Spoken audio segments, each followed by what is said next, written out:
I wanna wake up in the morning where the orange blossoms grow, and the sun comes peeping in where I've been sleeping, and the songbirds say hello.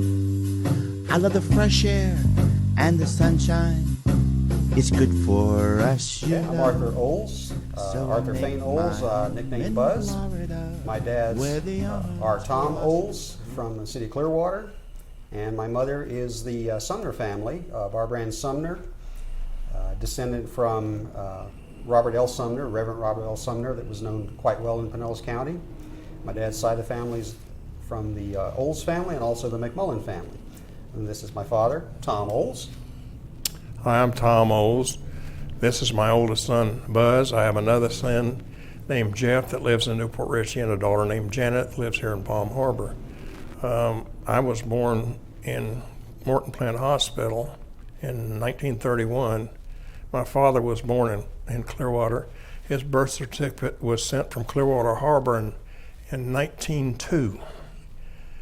His father was born in Tampa, and he was born where the original courthouse was they tore down years ago. His father was Varanus Wyatt Oles, that was from Michigan, and he went to Sutter's Mill to pan for gold and did not make his fortune, so he took a sailing ship and went all the way around South America and came in and settled in Tampa. That's how we got here. Okay, and V.W. Oles had an original land grant from Chester A. Arthur from 1884 in Clearwater area. In fact, you can tell me more about where the land grant was in Clearwater.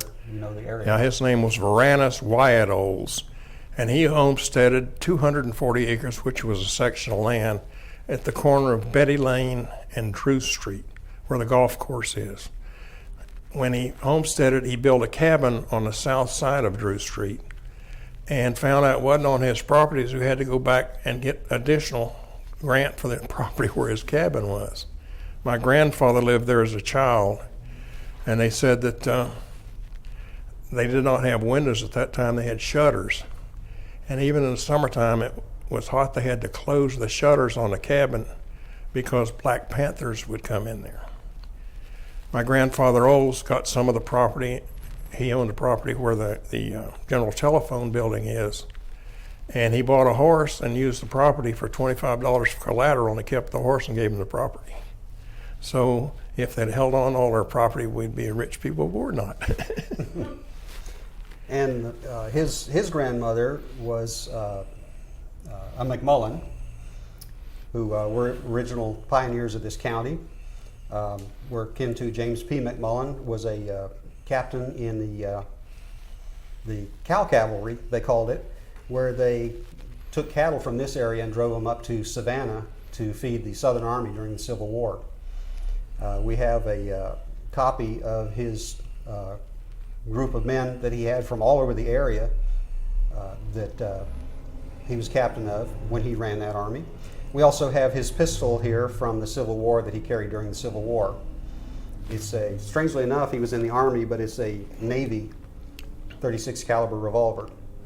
I understand from my research that they used the Navy revolvers quite a bit in the Army. He was a captain in the Civil War, and they tell me years ago how you became an officer. If you had a pistol and a horse, they made you an officer. This is his 1850 Navy Colt cap and ball pistol that he carried all through the war. And his grandson was Guy McMullen that used to have the Standard Oil agent here in Clearwater, and he told me that his grandpa said that he never shot a Yankee with this pistol because they drove cattle to feed the Southern Army, but he did shoot a few rustlers and a few Indians. I think he mentioned a couple squirrels too. This log cabin, if you pick the picture up there, bud. Yeah, they're going to add it in. That's James P. McMullen's cabin, which is the man that owned this, and it's in Heritage Park in Largo now, and I understand it's the oldest wooden structure in Pinellas County.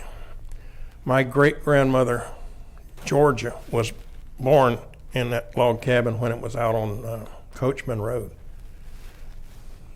The cabin also has something that most people don't understand or have heard of. It's called a dog trot in the middle of it. The cabin is actually separated, and there's an opening right through the middle. And they called it a dog trot because that's where the dogs stayed during the summer or during the bad weather, either there or underneath it. In later years, they had to fence off underneath all of the old homes because the wild pigs would get under there and root up and destroy the foundations. But that was the original, I guess that would be the original Florida room in Florida. It was an opening. The reason they side had was on one those side. openings in there was also to let the air through for circulation. Captain James P. also said that in a log cabin there's something between the logs called chinking that is mud between the logs to keep it more or less airtight. Captain McMullen didn't like the chinking. He said that a log cabin wasn't good enough unless there was a hole big enough to throw a cat through because he liked the air to come through there. Unfortunately, so did the mosquitoes and every other bug in the world. In the log cabin also, my grandfather, Roy Fainolds, my dad's father, used to talk about all the time is there's a three-legged bed, and they built a bed into the corner. So it's only got a couple legs on it actually because it's built into the corner. So that's about the log cabin. James P. McMullen's brother is this man right here. He's called Rufus Fane McMullen, which is my great-grandfather. And the McMullen family came from Georgia originally, and the history goes back. There were 7 brothers that came out and settled this area. And there were a family of girls, and they were named Fane. And there was no way to carry the Fane name on, so the second name of the children, every other generation, is named Fane. My father was Roy Fane. I didn't get Fane. He's Arthur Fane. Justin didn't get Fane, but Caden, his son, got Fane. So the Fane name goes on. So the Fane name is my grandson now. And the way the Fane name came into the family is the original McMullen that came here was in the Battle of Bunker Hill. And he had been 15 at the time, and if you've seen the picture of the drum and fife and flag carrier at the Battle of Bunker Hill, it's always been said through the family that he was the drummer. He was a drummer at Bunker Hill at 15 years old. He married a Rebecca Fane that was a first generation. Strangely enough, the name in the McMullen side is F-A-I-N, which is what it originally was. For some reason, my grandfather, when he was born, they changed it to F-A-N-E. And interestingly enough, my son found out the other day and called me and said, I didn't know that we misspelled the name all these years, and I just misspelled it on my son's name. So the old side is F-A-N-E. So it's interesting how the names can change through the generations. When you do research in family, you find out that names change because they misspell them, or during the census, someone that's from a different country spells the name differently. My cousin Warren Thomas was born here in Dunedin, and after he got out of the military, he was in Washington, D.C., working for the Department of Interior, and he hired a girl. His name was Olds, and she has the Olds chronology going back to 1100. And years ago, people couldn't read and write, and this man was old, and he went to this town, and the crier spelled him O-L-D-E. The other brother it was O-L-D-S. Another brother went over here, it was W-O-R-L-D. So the names changed all these years because people didn't read and write and spell in those days. But we've got the chronology going back to, 1116 or something? It's called The Olds Family in England and America, and it's by Edison B. Olds. It was published in the early 1900s, and in fact, my dad's father was the last entry in that book. Yeah, in Largo, Florida. So I was researching the name for him, and unfortunately I didn't find that out until he was gone. He would love to have seen that. Where else we need to go here? With the advent of the internet nowadays, you can find out anything. Really can.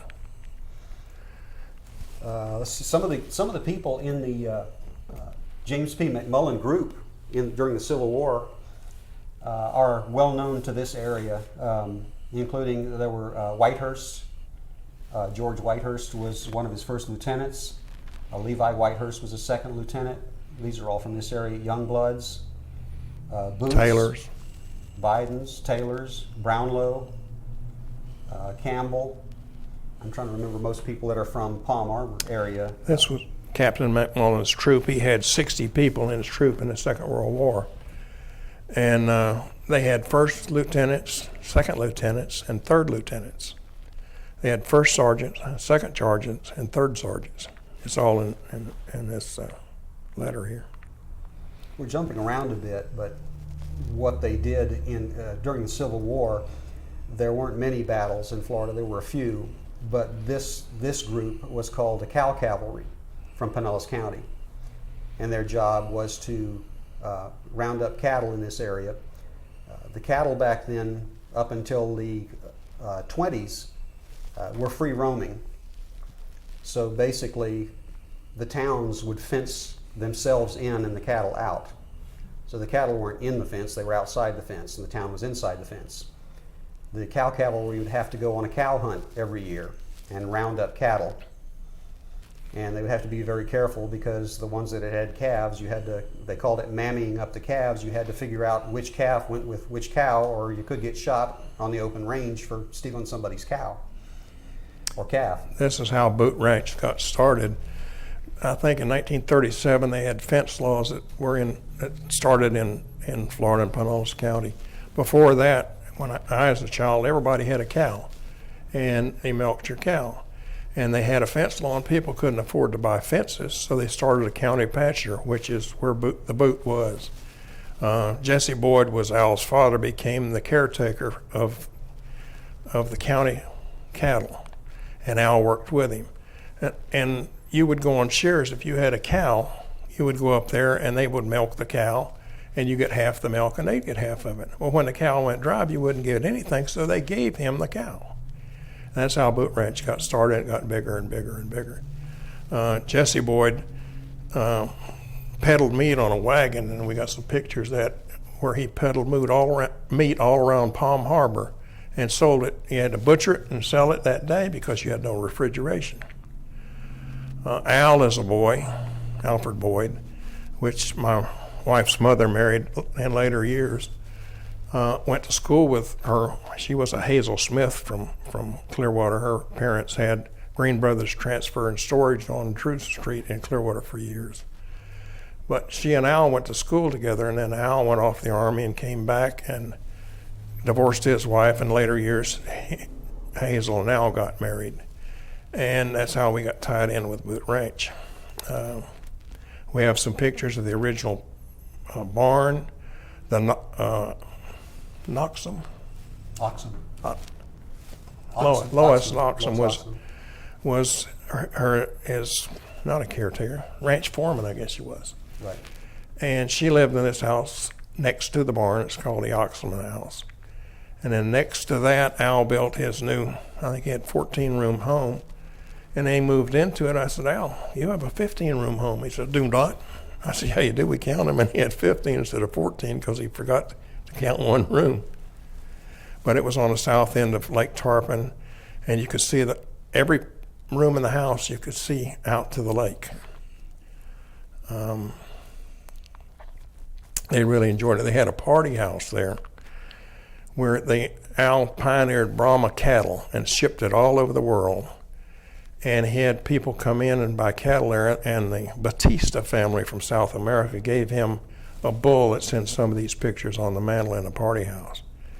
He entertained Betty Grable and a lot of heads of state and Bob Hope, and he had a book about this thick of signatures that people came down there, and a lot of the county commissioners came out there. This picture of the boot is the county commissioners, and this is Al Boyd and Hazel when it was out in the woods.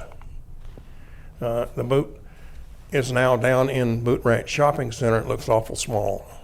Years ago, it was the only lighted thing that was out there, and the people that came into Tampa Airport used to use that as a guide because there was no light out there. It was out in the woods. The pilots actually used it as a landmark coming into the airport. It was one of the outer landmarks, so they could tell where they were. Al and his father either owned or controlled the property from Seven Springs to the Boot to the Hillsborough County line. They owned most of it, but some they couldn't buy, so they leased it. The Mitchell Ranch in Newport Richey, the Mitchell family was in a furniture business in St. Petersburg, and they bought some property where Boot Ranch is, and Al traded the property there for the Mitchell Ranch up in Newport Richey. That's how the Mitchells got started also. We've got pictures where he was a special deputy, and he and his friends were all on horseback, and when he had a prisoner get loose, they'd call him out, and they'd run him all over the woods to catch him.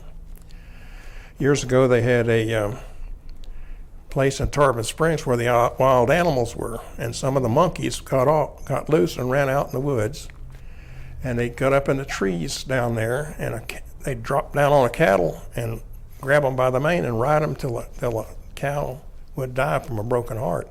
So they round them all up and got rid of the monkeys. That was he's talking about Tarpon Zoo, the man that owned Tarpon Zoo. When they would get sick, they just let them out into the wild, and quite often they'd survive and get around the lake. So he Al had a black man that did a lot of work around the place, and they have a pond. They had a pond between the house, pardon me, and the lake, and there was an alligator in there. And the black man was down there with a pitchfork, and he came after him, and he stuck that pitchfork in him. And last time they saw him, the alligator was going across Lake Tarpon with a pitchfork stuck in him. So the way he mentioned earlier, the way the ranch got started, they had to suddenly fence the cattle in. Mm-hmm. I believe it started in 1921, and the law that started that, strangely enough, was called the No Fence Law. They wrote it up, and most of the people back then didn't understand it, and the farmers and ranchers all went down and voted for the No Fence Law. The way it was written up is if you had no fence, you were in trouble. So they basically cut their own throats. And It's what you call politics. in a matter of months, he had to put miles of fence up. They decided that all the Pinellas County cattle had to come up to Boot Ranch, and that's where the cattle pasture was from now on. So the first night that was in effect, something happened during the night, and the next morning all the cattle were gone, and there were 84 cuts in the fence. A lot of the McMullens had something to do with that, I understand, and all the cattle were back down in Pinellas County. So Judge U. Bird, John U. Bird of Pinellas County, well known in the area for years, came up and asked Jesse Boyd. He deputized him as a cattle herder. He was a cattle herder deputy.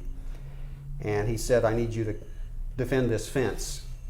And Jesse said, I can't defend it myself. You have to give my son, you have to deputize him. And they said, well, he's 13 years old. They took him down to Pinellas County Courthouse, deputized him, gave him a badge and a gun, and he carried a gun from when he was 13 till the day he died. That's Judge Bird was in the Pinellas County Courthouse, and in the late 40s, early 50s, when cars came out with automatic transmissions, Judge Bird got a car, and he had a place down here on the lake off Belcher, and he had to get out and walk around. He was a little short, heavy-set man. He had to get out and go around and open the fence. Well, he bought this automatic transmission and left the car in gear and went out and opened the gate, and the car ran over and broke his leg. So he learned to use the emergency brake. So I'm trying to think, after the Boot Ranch got started, Al Boyd did become deputized. There were other cattle herders in the area, and in fact, one of them, I have the paperwork here. I didn't put it in my book. I put the story in my book, but one of the cattle deputies stole one of Al Boyd's cows, and he found out about it, and they went down to his house, and it was down here off of Curlew Road, I believe it was. And they took a big steel rod and started pushing it into the dirt around his house, and found a soft spot and dug up what was left of the cow. They went into Dunedin at the time, where the cow had been butchered, and took someone in that knew the way the man butchered cattle and could recognize the knife cuts on the butchering. So they ended up putting him in prison for quite a few years. People in the area told Al and his father, you better watch out when he gets out of prison, he'll come out and shoot you. But he mentioned that the man, for years after that, never had a problem and worked with him. He had paid his debt to society and realized he was wrong. But he was actually a cattle herder at the time when he stole the cow. Jessie Boyd married a Booth of the Booth family, descendants of Odette Phillip. And she had a sister, and she married a Rousseau, Howard Rousseau from Clearwater. So that family ties in through the Booths, the Boyds, the McMullens. Years ago, there weren't that many people. If you stayed around once in a while, you got kin to somebody. Al had started improving cattle. He started out with the old Florida cracker cattle, they called them. Scrub cattle. Yeah, scrub cattle. And actually those cattle were descendants of the cattle that the Spanish explorers brought here. They brought the cattle and wild pigs and wild dogs, and all of them got loose from them at the time. The old scrub cattle grew up with the deer and became like deer in this area. You couldn't drive them. They're the same cattle that became longhorns in Texas. The exact same cattle. They were called Andalusian from the Spanish area. In Texas, they became longhorns. Here, thank goodness they didn't. There wasn't enough. They found out in the 50s that there wasn't enough minerals in the soil to make the longhorns. And thank goodness, because they couldn't get between the trees with those longhorns like that. The problem was they couldn't drive them like you see Texas cattle drives. So the cowmen here handled cattle more like deer. They could drift them, you could walk them, but you couldn't. The minute you tried to run them, they would scatter like deer. They also had some called setters. And Al's father one time bought a herd of cattle up in Brooksville and tried to bring them back home to Boot Ranch area. When he got back, he only had half the cattle, because when they would be walking, you'd walk them slowly, and when they would get you between them, or they would get a set of palmettos between you and the cattle would set down, drop right down on their bellies, and sit quietly, and you'd walk past them and not see them. And when you got out of their hearing, they'd get up and walk back home. So half his cattle went back to Brooksville. And they call them dumb animals. Yeah. He started improving his cattle in, I believe it was the 50s, and he started bringing in the Brahmans, because the Brahmans are so different than normal cattle that you see. A lot of the cattle you see here are from England. A lot of them are from the Spanish. But the Brahman cattle that were from India, and I believe there's some in South America also. Actually, Al sold a lot to South America. They are totally different than the other cattle. They can gain more weight on their own by just grazing. They gain weight faster. They have a sebum, which they actually sweat. And the sebum is tick and insect resistant. So that helped out, because in the 20s, the Texas fever tick got in here and got into the cattle and caused a lot of problem. And also a screwworm would lay eggs anywhere a cow was cut. He would lay eggs, and they would actually develop a maggot that would eat the cow, and it could kill a cow. And for many years, Al Boyd would go out on the range in the 30s and 40s and find his cattle and have to doctor them up. He would have to tie them to a tree or a fence post and doctor them up, because the screwworms would actually eat the cow alive. You're talking about how they rounded up cattle.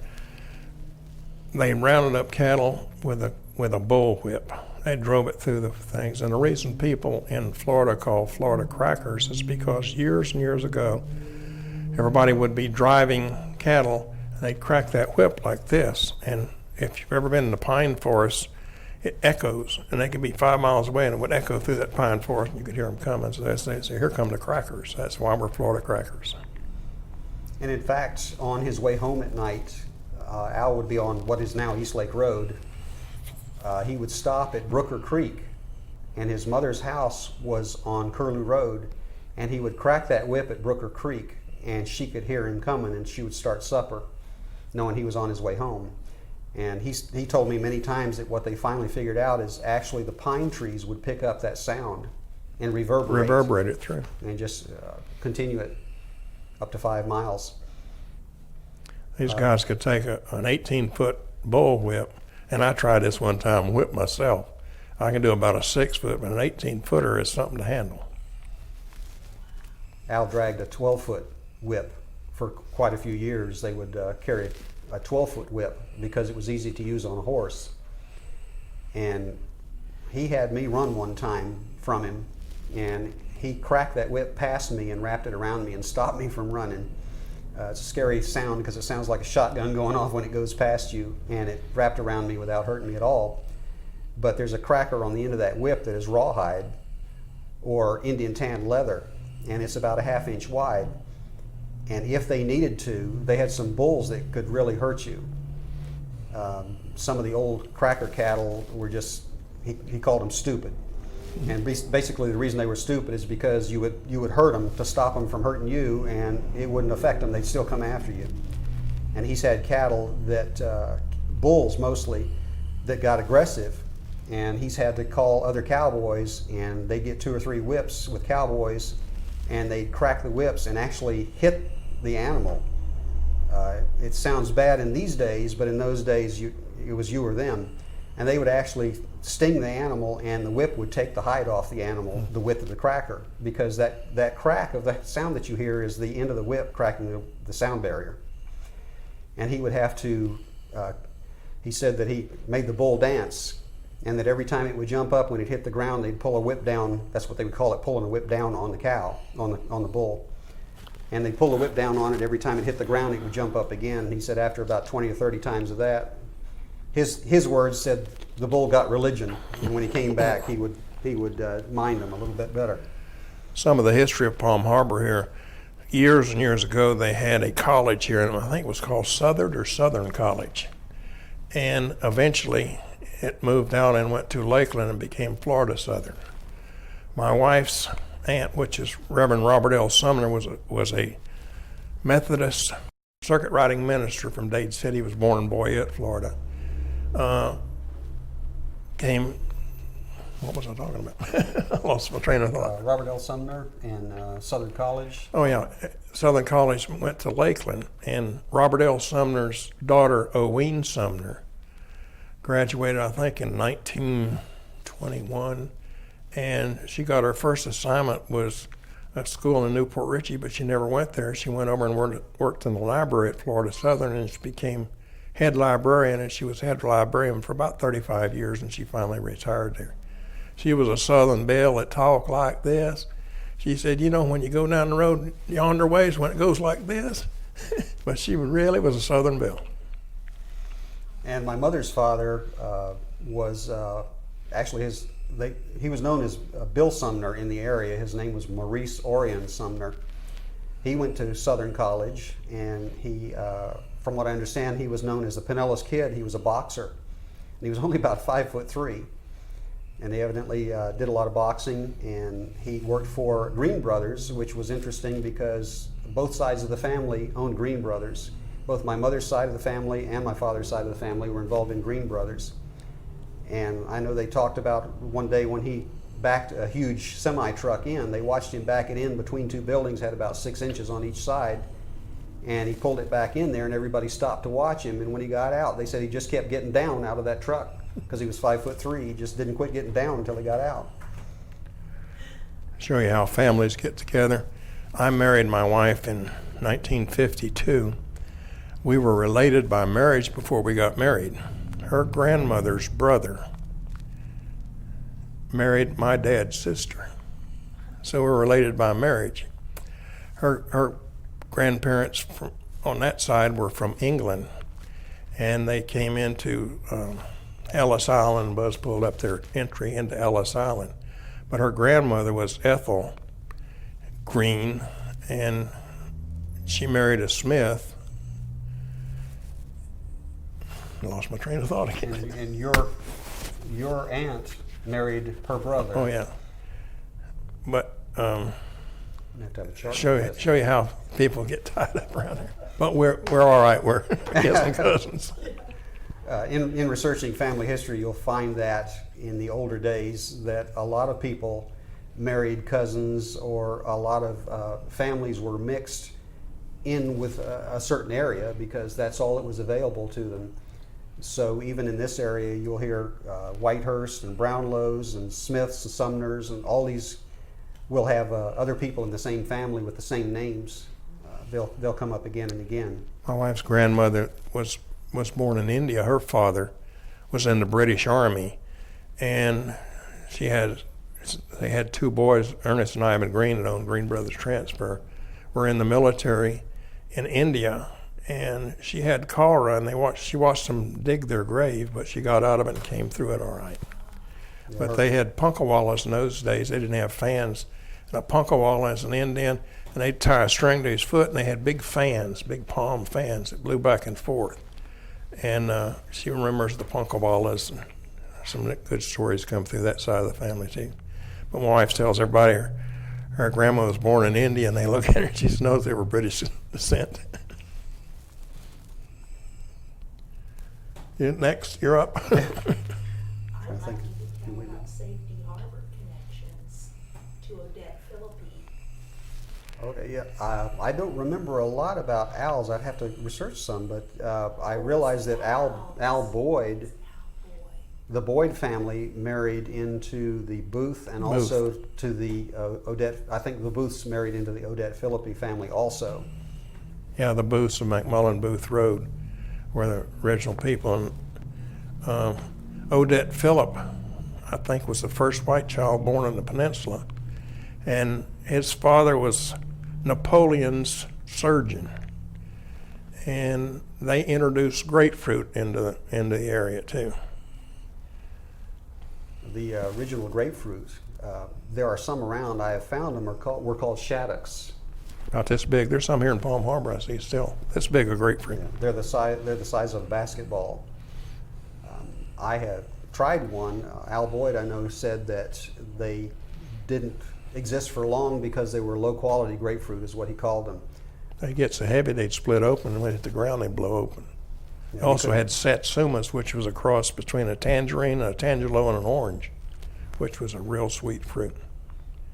And this was all fruit country, Palm Harbor was, where the ladder factory was. Those ladders are pointed so the sandy Florida, you can stick them in the ground and go up and they won't slip out. Do you remember about the ladder factory? Yeah, I do. In fact, the ladder factory is probably right here somewhere, near this, right behind Right this here. house. I know that Al Boyd knew Judge Hartley quite well, and in fact, he told me a little story about Judge Hartley one time. Evidently, he would get the saplings, the cypress saplings, and I think they had a little tussle one time because Judge Hartley found some nice saplings that he just had to have, and evidently he went on some of Al Boyd's property and got them, and they had a And little paid him talk. for 'em. They had a little talk about that. To drive the cattle and load them on boats. And it was too shallow there to get a big boat in. So they went over to where the McMullen place was on the south end of Courtney Campbell Causeway, and it was deep enough they could bring big ships in there to carry the cattle when he shipped them out. But it was so shallow here, you could only get a little flat bottom skiff in here. Yeah, somebody talked about having a supply boat come for the groceries, and that they had trouble getting groceries, so the guy had to Yeah, actually this whole area, shuttle out. from here south, it gets deeper. From here north, in Pasco County, you got to go a mile to get another foot of water deep. 2 miles, another foot of water. 3 miles, another foot of water. Well, I actually pushed record because I didn't want to lose that story. So, but like I said, the wonders of editing. Yeah, what also happened, I'll go ahead with Boot Ranch. Okay, I'm going to go ahead and sit down here. Are we on business? We back in business? Yeah. Yeah. Years ago, when Boot Ranch was starting out in the 30s and 40s, it wasn't Boot Ranch until the 50s actually, but Al and his father would go cattle hunting all the time, of course, to brand their own cattle. Every spring you had to go out and find which cows had calves and then brand them. You could get on a range war out on the range if you didn't mammy up the cattle right. Again, mamming up was finding out which calf went with which cow. They had some special people that would go out there and figure out which calf went with which cow, and if they made a mistake, you could get shot. They didn't have very easily. DNA in those days. That's right. And what had happened was, you hear of the Likes brothers. The Likes brothers had a steamship line at the time. And in the early, I believe it was the 20s, they started bringing in illegal Brahman cattle. And there are several different types of Brahmans, and the cattle that they brought in, again, Al Boyd called them stupid cattle. They would kill you. They were very dangerous. And he was paid, I believe he told me, $3 a head to bring them out of the woods, dead or alive, because the Likes brothers were starting to get charged for having them out there. So they had to get them out of the woods. And he told me at one time he took an old stake bed truck out there and found one of the Likes Brothers cows and roped it, and it started pulling him, so he tied it to the stake bed truck, and it started pulling the truck sideways through the sand. They were very, very strong. The cattle that he started was a different type of Brahman, and in fact, Dennis Duson, who's on the back of the book, and also some other cattle that he had, Old Sam was another one, the Brahmans would actually be trained like a dog. He had them where you go up to the fence and tell Dennis, come over here and let me scratch your back, and he'd scratch his back, and he'd say, turn around now, and the bull would actually turn around to get the other side scratched. Well, Lois Oxham and handled that Dennis Tucson like a puppy. She led him around. They also had a wildcat they caught one time, and Lois had it down at their house, and they kept it in the barn, and I think they called it Kitty Bob because it was a bobtail cat, and it was about that long and this high, and you go down there and they jump on your shoulder and scare me to death. But it was tame as could be. I mentioned earlier at Boot Ranch too that they had some problem with Texas fever tick, and to handle the ticks and also some of the screwworm, they actually built vats in the area, huge vats that were concrete, and they were angled at both ends, and they would run the cattle into them. Called a dip. Right, a dipping vat, and they would run the cattle into them, and actually the cow would go under and completely get soaked and come out the other side and walk out. And once they finished them, they would paint their hip with a paint. I think it was a blue paint usually, or that's what he mentioned. Then the county would come out and search for your cattle, and if they found your cattle with your brand on it that didn't have the paint on its hip, you got charged, I believe he said it was $3 a head, which was a lot of money back in the 20s, for not dipping your cattle. Those vats, I have minutes to the county commission meetings from December 9, 1917, that they had the vats out there. I mentioned that in my book or in a speech one time, and got an immediate call from Pinellas County, and they wanted to know where those vats were, because years ago they found one lady that had one in her backyard, and she had filled it in with dirt and was growing vegetables in it. The problem was those vats, what they used was arsenic. So I never did ask him, and when they asked me, I made sure I didn't ask him where those were. I didn't want anything to do with those. But that's what they had to do. Boot Ranch's cattle got loose they were already loose. The Tarpon Springs, a group up there, caught a bunch of Boot Ranch's cattle and had them in the impound lot, and Al Boyd was going to have to pay for them to get back out. A man in Tarpon Springs, I don't remember his name right now, but he couldn't write, but he sent a postcard to Al Boyd at Boot Ranch, and he showed a picture of cattle in the impound lot, and he drew a picture of a full moon and a picture of a train. And Al Boyd got the idea, and at midnight when the train was coming in, they went up there quietly, saddled up, and rode up there on horseback.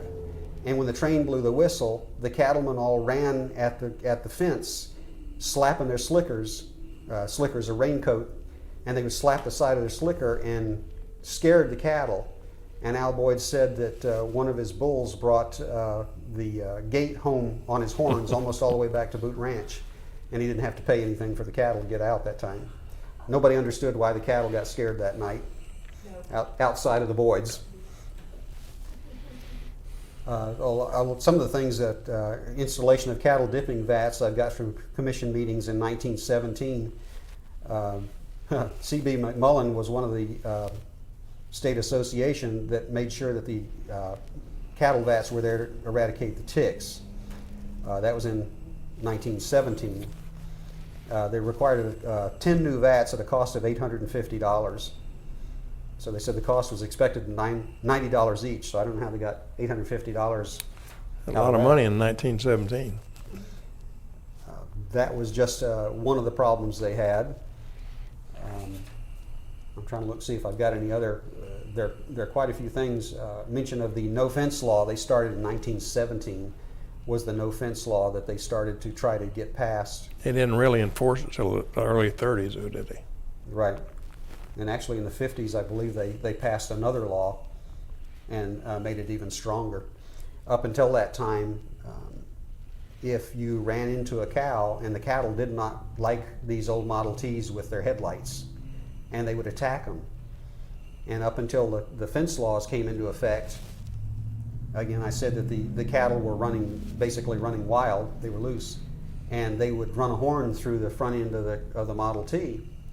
Before the fence law, if that happened, or if you hit one of the cattle with your car, you had to find the rancher and pay him for that cow. After the fence law went into effect, the rancher was responsible, and if their cattle got loose and hurt somebody, they were responsible for it. I can remember when I was in high school in the 40s, US 19 was just really paved good through Wiki-Washi. And you could drive up there in that area, and that was 50, 60 mile an hour speed limit at that time, which was pretty high. And the cattle in cold weather come out and lay down on the road to keep warm, and people run into them and ruin their car. There was a fellow in Clearwater that he and his wife were on a trip back in those same days, and he was coming down 19. And there was a flock of buzzards on the road, and he didn't slow down. And when he went up, 2 buzzards flew up like this and went through the windshield and took both their heads off. So if you see birds on the road, be very careful. On the idea with the cattle too, the railroad had elevated tracks, and of course they're built up with stone, and the stone would collect heat during the day. The cattle would like to get up on those railroad tracks at night for the warmth, and they'd lay down on the tracks. And I believe it was the Seaboard Coastline had an agent that rode the trains, and when the train would hit the cattle, they would have to get off and check they not only had brands on them, but they also had ticks out of their ear, not an animal tick, but actually a cut in their ear to help them identify the cattle. So they would have to get out, and I have seen copies. Irving Boyd in Tarpon Springs had copies years ago. He's been gone for a while, of the pictures that the agents got off, and they would draw the tick marks on the ears of the cattle so they could go ahead and pay the cattlemen for destroying their cattle. So they'd have to pay them, I believe it was $50 a head back in the 20s for cattle that they ran over with the railroad. You see the cow pushers on the front of an engine that was supposed to push them out of the way, but if they were coming pretty fast, it wouldn't do much. It would knock them out of the way, but it would still kill them. I also have a commission minutes meeting here from May 9, 1922, where the county engineer is to inspect and repair the county fence line between Pinellas and Hillsborough County, so the no fence law can be enforced. That was 1922, where they started in 1917 trying to pass the fence law. In 22, they were still trying to This was Hillsborough County before that. This whole area was Hillsborough County. Right. It didn't become Pinellas County until 1912. You'll see in the history books that Clearwater actually built the first courthouse overnight to beat St. Pete to become the county seat. They had torches out all night, and in fact some of the pictures of the courthouse have some of the McMullens in front that were involved with that. I have a commission meeting from July 5th, 1922. Deputy Sheriff's bonds that were approved were J.A. Boyd, which was Jesse Boyd, W.H. Belcher, W.R. Clark, Wilbur Allen, and J.A. Bennett. So it was 1922 where Jesse Boyd, which became Boot Ranch later. What happened with Boot Ranch was they had a large brand that actually looked like a foot more than a boot, and it was a large brand. So on Jesse's deathbed, he was in the Dunedin Hospital, Nice Hospital. He told his son Al Boyd, he said, we're getting a truck delivered, a 1950 model truck. And he said, I want you to put a sign on the side of that truck, because there has to be signs on commercial vehicles. And I want you to put the Big Boot Ranch on the side of that truck. So when Jesse died, Al was kind of upset with it, because he had been to Texas a few times and he knew that Texas had big ranches, and he said Boot Ranch wasn't a big ranch. And he was kind of embarrassed to put the Big Boot Ranch, but the whole idea of the sign was it was the Big Boot brand. So it wasn't a big ranch, it was a big brand. Al took the original Boot brand which looked like a foot, and extended the heel of it to make it more like a boot, and made it smaller than the original.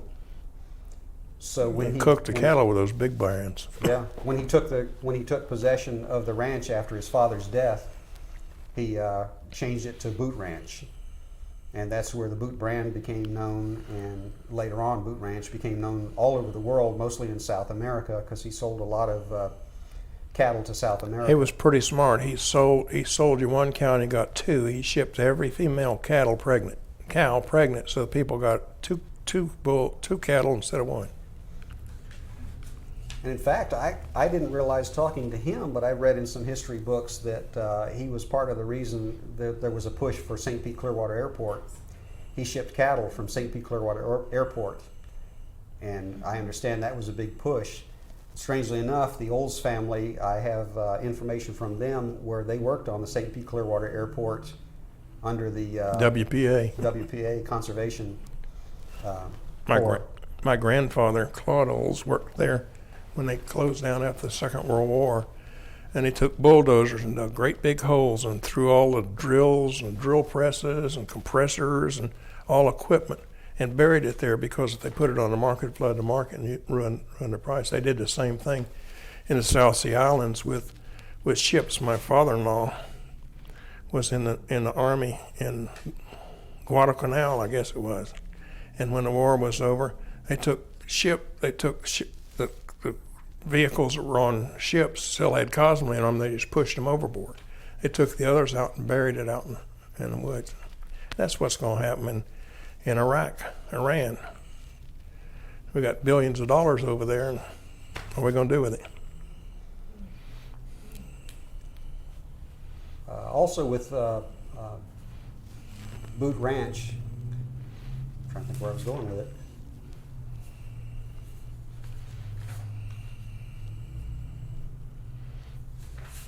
Thank goodness you can cut. That's not a problem. You can cut, and Yeah. it's very good you're talking about the types of work and the Yeah. extent of the work. Thank you. In the 70s, I think, Al had a girl living in her party house, and I can't remember her name now. She was the state game warden type. Oh, it was. She lived just south of In Brooker Creek. Peggy Park. Peggy Park, yeah. And she's the girl that they killed over in Tampa Road. And when they had their funeral, they all used Boot Ranch to come into it.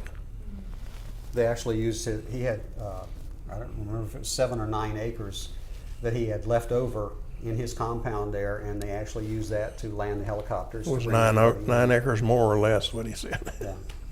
That's what they donated to the Florida Sheriff Youth Ranch. I know And that. the Florida Sheriff Youth Ranch, he thought they were going to put young people in there, but they sold it. I think he gave it to them. They sold it for $850,000.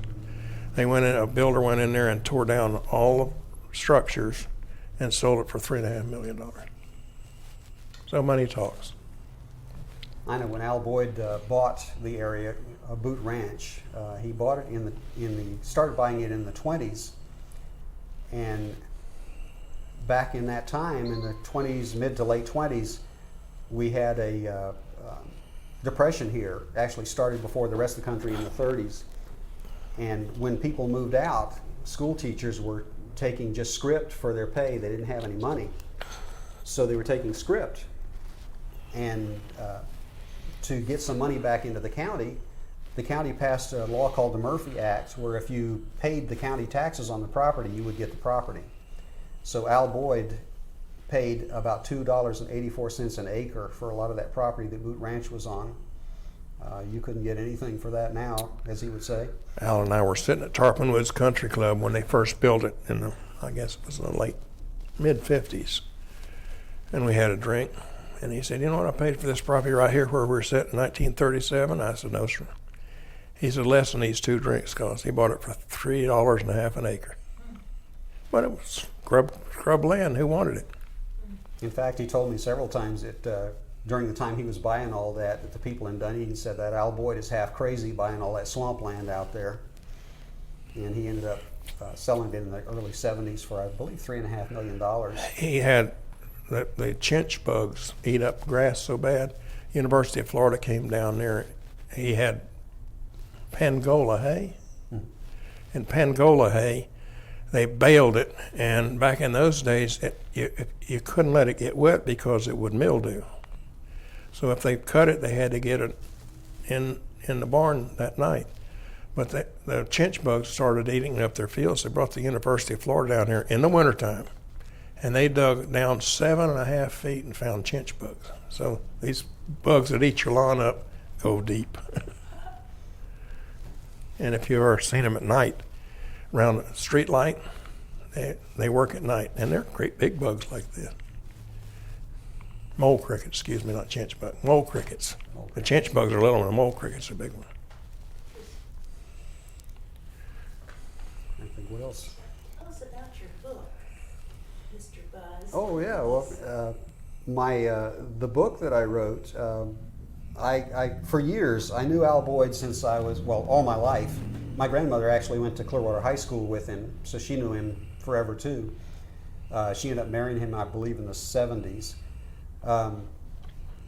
But I always used to go there when I was 3, 4, 5 years old, and he would always be thrilled that I was there because I was always very quiet, and she had told me ahead of time, when we're going here, don't touch anything in the barn. Anything can hurt you. So I would walk around with my hands behind my back, and he thought that was the greatest thing. I was actually scared to death of everything, and I used to call him the cowboy. That was, most people growing up watched the cowboys on TV. Well, I had the cowboy that I really knew that I got to go see. And for years I would hear him tell these stories, like I've heard my dad and my grandparents and my aunts and uncles tell all these stories. And I told him for years that somebody needs to write these down. So finally one day in the early 90s, he called me and he said, Buzz, it's time now. He said, I'm starting to forget things. Come down here now. And he was an old Florida cracker, and he had that voice. He called it a command voice. And when he said something, you know, you better do something, whatever it was, listen to what he's going to say. So I started going down there, and he actually, at the time, he and my grandmother had divorced, got off better with each other when they were divorced than they did when they were married. Just as long as they weren't under the same roof, they were okay. Well, they want to get married again. They decided not to. Yeah, but he would call me down there. I was working at the time full time, of course, and he would call me down there on a Wednesday night, and he always wanted me to go to supper with him. And we'd go to supper and then go back to the party house and sit in the party house from about 8 o'clock until 2 and 3 in the morning, until finally I told him, I've got to go to work in the morning, I have to leave. What do you call your morning meal? What do you call your noon meal? What do you call your evening meal? You call it dinner, but he just said supper. And I guess that's a cracker thing because we always said supper. And people argue with us all the time. I say, you ever read the Bible? He said, yeah. I said, did the Lord have the last dinner or he have the last supper? Showed him up. And actually, strangely enough, the Southerners called the afternoon meal dinner. Yeah. Usually. There's breakfast, dinner, and supper all of my life. Yeah.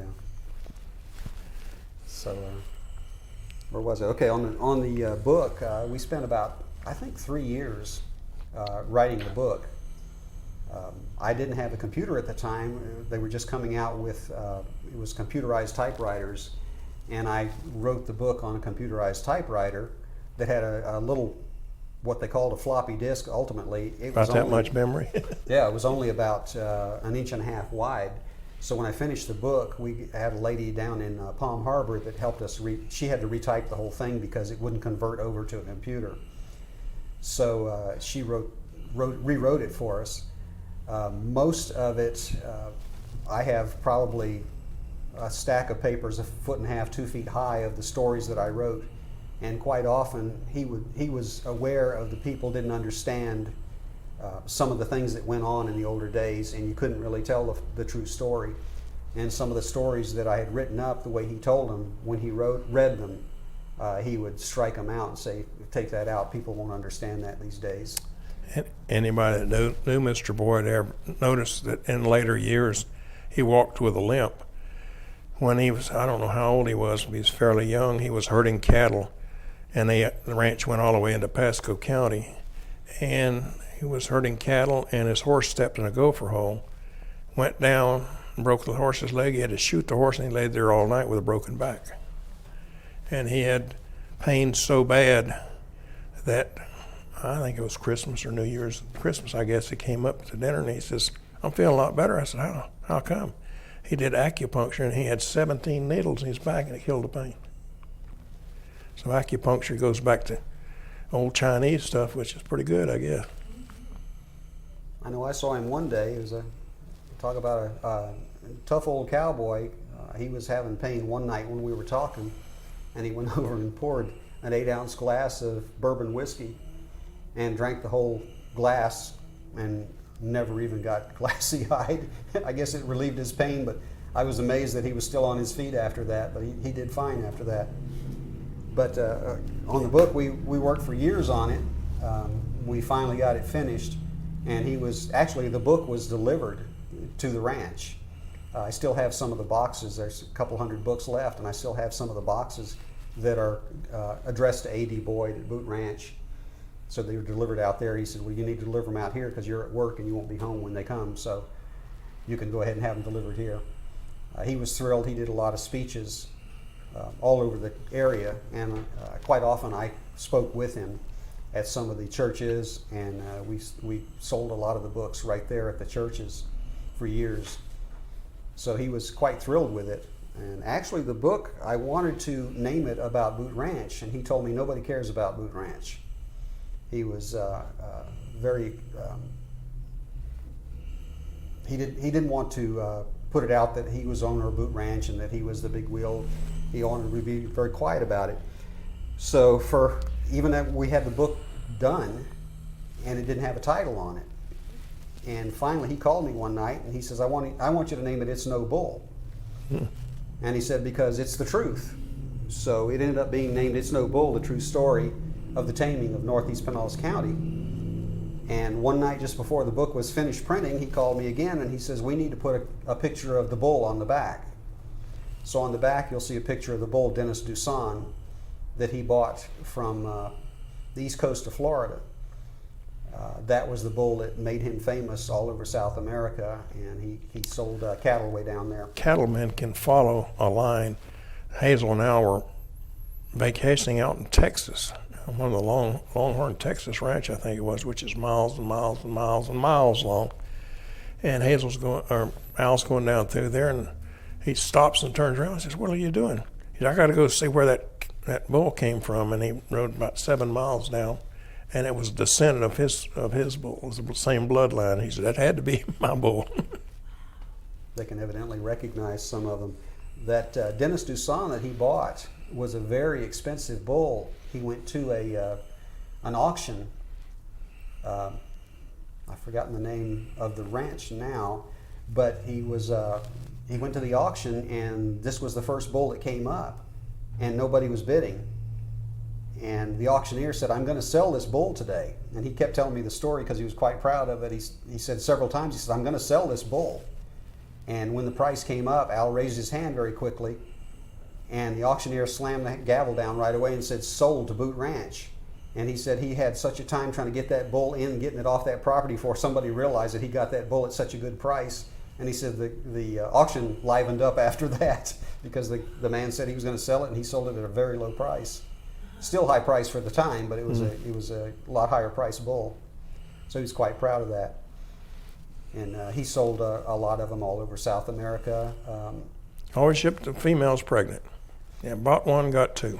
And he was down there. He told me he was with the president of, I think it was Batista. Yeah, Venezuela. They were out at a show, and his guards came up and said, "We've got to get you out of here right now." And they had to go back to the main government building because Castro had taken over Cuba, and they just that, and they said, we've got to get out of town and get back to the government. He traveled quite a bit with Doyle Carlton, which was the Citrus Commission or the Agriculture Commission of the state of Florida, and they were somewhere in South America having dinner. And he said the banditos came in, and Al had about a 3-carat diamond ring. He said, "I slipped my ring off and dropped it in the bush right beside me," and they didn't get that. But they were in Iraq or Iran, somewhere in that country over there. And he says, and this was years ago, before we had all this problem, he says, there are some people, there are some countries that need a dictator. I said, no, democracy is better than, he said, there are some countries, and you'll find out, and it's happening today, that when the people get their freedom, they kill each other. And since biblical times, those people have killed each other. This tribe went over and killed all the men and took all the women and children over to this tribe. And when we leave over there, they'll be doing the same thing. And they said, those people need a dictator because they don't think for themselves. They have to be told what to do. And it's been that way for generation after generation. And I guess it's true. One of his trips over to China with Doyle Connor, they were in China trying to get them to buy, I think it was China or may have been Japan, trying to get them to buy Florida orange juice. Mm-hmm. And they were having trouble, and the people there knew what time they had to get on the plane to leave, and they held them up till the last minute and finally signed the paperwork to buy Florida orange juice. And they were so thrilled that they finally got them to do it at the last hour. And when they got back here, they found out that the reason for the delay was they were over here from that country buying the orange juice plants. So they ended up buying the orange juice from themselves. They were holding them up till the last minute. One of the big Grove packing houses, I don't know, was the Stancils or the Swartzels. When it closed down here, moved up and opened a place in Pasco County. And because this got developed, and that wasn't where the citrus was. But I can't remember, it's either the Swartzels or the Stancils. The Stancils had that Trucking for Jesus in Palm Harbor there for years, and a friend of mine, Larry Shorter, had an insurance company in Newport Richie, and he wasn't doing too well, so he became a truck driver for them. And he came by, I ran a Goodyear store. He came by the store one day and he said, I'm going to San Francisco Bay. I said, what are you hauling? He said, mullet. I said, what in the world are you hauling mullet out there for? He says, it's a delicacy out there. They don't have mullet in that part of the world. And they get them here and haul them out there. Now, we have a friend from Brownsville, Texas, that's of Mexican descent, and they don't eat mullet over there because it's a bottom fish. All the sewage from Mexico and all goes down there, and they don't eat bottom fish over there. But smoked mullet's the best thing in the world around here. You used to have a smoker here somewhere, don't you? We want to. Somebody used to have one right in here somewhere. Huh? Let's have a big fish fry and smoke. Then there's somebody right around here that sold smoked fish recently. I wish. I'd like to go to that. We did have a fish fry once, not too long ago. Well, the Pinellas Historical Society is having a fish fry at the Plum House. Mm-hmm. And the Plum House, my dad had Bel Air Garage in Bel Air, and the Plum girls traded with us, Mary and Kathleen Plum. One was a school teacher and one was with a bank. And their brother Lester was worked for the tax collector's office. And when they started to put the Sunshine Skyway through, Charlie Wilcox was a tax collector. And I remember he came into my dad's garage. I probably was about 7 or 8 years old, trying to get my dad to invest with him. He said, I haven't got any money. What are you going to do? They bought property down there, and some of them became millionaires. But my folks never had 2 nickels to rub together. His dad was one of the old Florida cracker types that they played hard, and they worked hard and they played hard. And in Bel Air Garage, I can remember he used to get a Model T coil, which shoots about 60,000 volts. And he would, back in those days, the Coke machines were just ice boxes basically.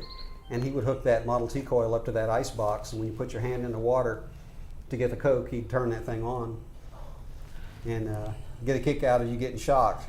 And I've got a Model T coil, and my dad's the same way, because I was putting it on my car one day and he handed me the hot wire and turned it on one day. I couldn't let go of it. So. We had this Model T coil in Bel Air Garage, and we had a little dog, a little bulldog, and he was real bad about cocking his leg on a tire. And Dad fixed him. I said, watch him. And when he cocked his leg, he hit that car with that, and it drained him, and he never smelled a tire the rest of his life. Tell us about your work life, what you both did for your daily work. Oh, I started out with Myers Department Store when I was in high school. I was in DCT, Diversified Cooperative Training. And then I joined the Florida National Guard.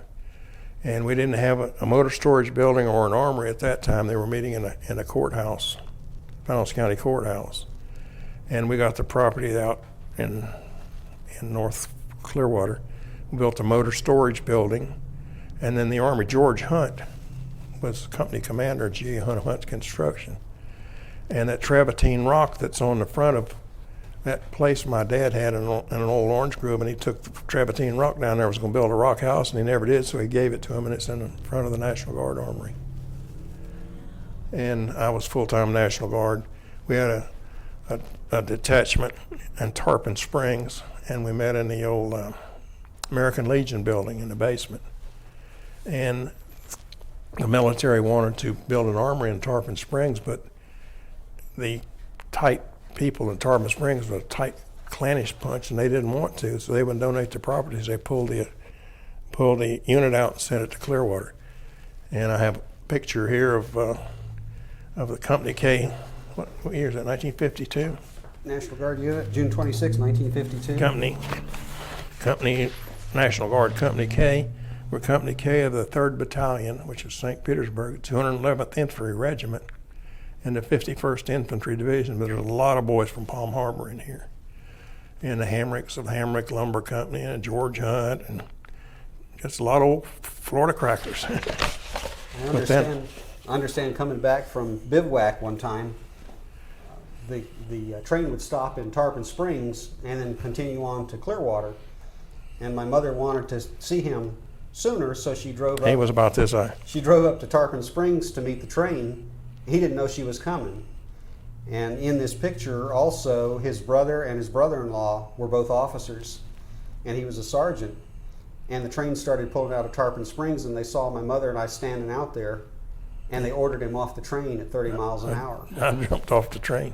So my mother said all she saw was boots flying coming off that train. He had to jump off the train at 30 miles But an I hour. was a unit material mechanic caretaker full time. I was paid by the military. I was employed by the federal government, but I was paid by the military department state of Florida. And when Eisenhower got in office, I was FBI, fired by Eisenhower. And I went with Goodyear Tire and Rubber Company on North Fort Harrison, and spent 30 years with Goodyear all over the state. And I finally retired with Goodyear in Newport Richey, and I've been retired 28 years. Soon being retired longer than I worked. And I worked in Goodyear also for a while, in the same store that he started in, and was an assistant service manager there for a while, and decided to go with Ponderosa Steakhouse for a while. Didn't stay there for long. Ended up in, I worked for the tax collector's office, and finally in the early 70s I started with the Postal Service, worked in Tarpon Springs for 25 years. And then my last couple of years I worked in Carrollwood in Tampa. I also worked in the Tampa Airport Post Office when I first started too. And I've been retired for a while too. Not quite as long as he has though. This fellow used to be tax collector in Clearwater. He was a Wilcox, the Wilcox family, and in Indian Rocks there's a big family of Wilcox down there. And he lost his arm. His name was Charlie Wilcox. And he talked like this, and he'd always say, went fishing with Roy the other day, and he said, that fish got away, it must have been that long. I know they told me years ago in Clearwater in the 50s, everybody on Wednesday, it was hot and there was no air conditioning, so on Wednesday afternoon everybody would close up and go to Lake Tarpon and go fishing. Wasn't Lake Tarpon those days, it was Lake Butler. Al Boyd told me that the original survey, the first survey in Florida came from Jacksonville down. And the second survey was the Butler survey, and it was from Tallahassee down. And when this happened, there was a section of land where Dr. Gill's place is on the river. It was not Pasco County, and it was not Pinellas County. And that's where all the bootleggers were. And nobody could get them because they weren't in either county. So the bootleggers ran up and down that river and sold booze all over the county. One of the McMullen boys, Johnny McMullen, I think, was a deputy sheriff, and they couldn't catch these moonshiners. They even had cars back in those days, big Rolls Royce cars and stuff like that. And he got a car that had a radial airplane engine in it. He ran them down and caught them. One of McMullen's.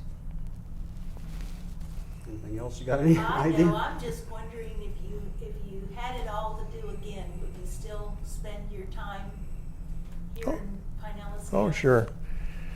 We always tell everybody we were born in Clearwater, born in Pinellas County, and got 4 north as Pasco County, and we never made enough money to get out of state. But we've been all around. They're named place better. And you had a little My dad wrote a little preamble when he was in high school, and it's, if Miss Largo ate tar pond and drank Clearwater in Bel Air, how much would she owe Zona if she'd done eating in Palm Harbor? The answer is $1.298. I'm running out of steam. I don't know what else to go on. This guy right here, that article right there, Rufus McMullen, along with Malcolm McMullen, Rufus McMullen had a boarding house in Largo by the railroad track. And he married Georgia. His name was Georgia McMullen. And he gave the Seaboard Railroad Company property if they would build a station house there by his rooming house, so they would stop so people come to his rooming house and eat. And he and Malcolm and all in this article tells you got together, and there was a place called Lake Largo, and they were going to name the town of Largo, and they argued back and forth, and he suggested they name it Largo, and they did. So he helped name Largo. They didn't like that at the time because in music, Largo means slow. Mm-hmm. So they had an argument Spanish. at the county meeting or at the town meeting because Rufus wanted to name it Largo, and they told him, they said that means slow in music, and he says that's slow and steady. That's what we want. And he was the elder, so it ended up being named Largo. He had several children. One of them was Clifford McMullen. And where Hurricane Pass is, Clifford McMullen was a commercial fisherman and had 2 small children. And he had an inboard boat. And he was coming in after Hurricane Pass. It washed the little thing out to a great big thing, and there's a tremendous undertow there. So Rufus was coming in, and one of the children fell overboard, so he tied the wheel on the boat so it would circle. Went over after him, and both of them drowned in that water right there. And that was one of his children. Robert Wesley McMullen, another one of his children, was with the Seaboard Railroad and retired and moved into Homosassa, Florida. And he and Aunt Clara, when I was young, bought an island in the river. We used to go up there and go camping, and they would they had a wood stove, and they would cook yellow grits and mullet. Boy, that was good eating back in those days. But in the Methodist Church in Homosassa, he donated his railroad bell to them.